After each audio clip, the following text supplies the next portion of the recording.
सडक सुरक्षा road safety र रोड डिसिप्लिन एकदम इम्पोर्टेन्ट कुरा भइसकेको छ हाम्रो नेपालमा।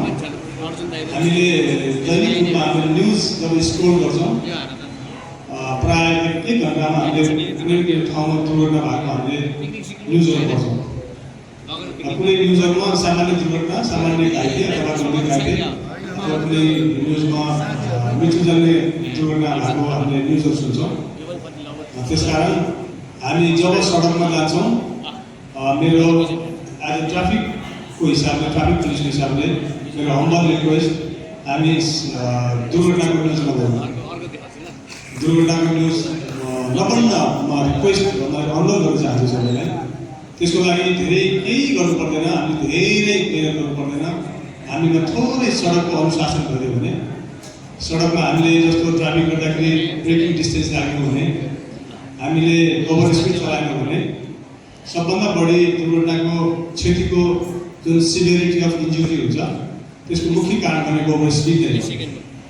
अझ त्यसमा पनि यद्यपि काठमाडौँमा त हामी स्पिड चलाउने ठाउँै छैन, जबकि काठमाडौँ उपत्यकामा लगभग दैनिक रूपमा 15 देखि 20 लाख गाडी त्यो मध्ये लगभग 14 लाखदेखि 15 लाख तपाईँको 2 पाउने सवारी चाल्नुहुन्छ। त्यसै गरी तपाईँको रोड हामीसँग सीमित छ, रोड बढ्दैन, तर हामीसँग प्रत्येक दिन डे टु डे सवारी साधन वृद्धि भइरहेको छ। र यसो हेर्दाखेरि ट्राफिकको यो सडक अनुशासन अलिक कम भएको जस्तो पनि लागेको छ हामीलाई। त्यसकारण हाम्रो प्रत्येक दिन हाम्रो उपत्यका ट्राफिक प्रहरी कार्यालयबाट हामीले लगभग दिनमा 400 देखि 500 हाम्रो उपत्यकाको परिखाना मात्रै हामीले अवेरनेस राखिन्छ। त्यसै गरी उपत्यकाभरि लगभग हाम्रो कम्तीमा पनि 1000 देखि 1200 चाहे स्टुडेन्ट, कलेजको स्कुलको स्टुडेन्ट, चाहे चालक सञ्चालक, व्यवसायी अनि समाजका लगभग प्रतिष्ठित व्यक्तित्वहरू, उहाँलाई पनि हामीले समयमा दुर्घटना कसरी भयो, दुर्घटना कसरी न्यूनीकरण गर्ने भन्ने विषयमा हामीले कक्षा सञ्चालन गरिरहेका छौँ।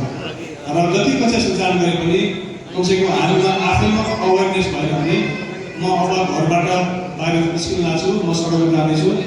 सडक भनेको यदि हामीले सदुपयोग गऱ्यौँ भने हामीलाई राम्रो हो, तर हामीले केही कुराहरू नजरअन्दाज गऱ्यौँ, हामीले हेलचेक नै गऱ्यौँ भने हाम्रो ज्यानको जोखिममा हुन्छ नै, त्यसले गर्दाखेरि अर्को ज्यानको जोखिममा हुन्छ।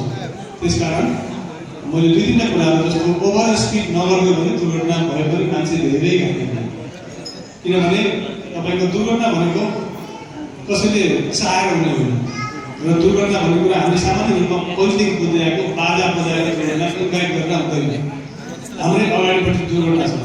अब अहिले भर्खर मैले एउटा सुनेको सिना मङ्गल एरिया, सिना मङ्गल एयरपोर्टको गोल्डन गेटबाट सिना मङ्गल जाँदाखेरि एउटा डिजिटल प्लेटफर्म प्रयोग गरेको एकजना यात्रु ओर्लिन खोज्नुभयो। ओर्लिँदाखेरि उहाँ बायाँतिर ओर्लिनुपर्ने, दाहिनेतिर ओर्लिनु, जस्तो सिम्पल तरिकाले हामी भन्दाखेरि प्राइभेट कार दाहिनेपट्टिको ढोका हामी खोल्दैनौँ, कहिलेकाहीँ पछाडिबाट बाइकबाट आएर हिट गर्छ। त्यही सामान्य उहाँ बायाँ ओर्नु पर्नेमा दाहिनेपट्टि ओर्लेर केही गर्नु जाँदाखेरि पछाडिबाट आएर बाइक हाल्छ।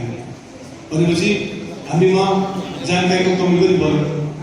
र जति पनि कुनै यात्रुहरू चढ्नुहुन्छ भने उहाँलाई जाँदाखेरि सडकको बिचमा कहिलेकाहीँ जानुहुन्छ, उहाँलाई साइड लगाएर बस पटेको एरियामा बायाँतिर उहाँलाई चढ गरेपछि अलिक सेफ भइन्छ अथवा यात्रु सेफ हुनुहुन्छ।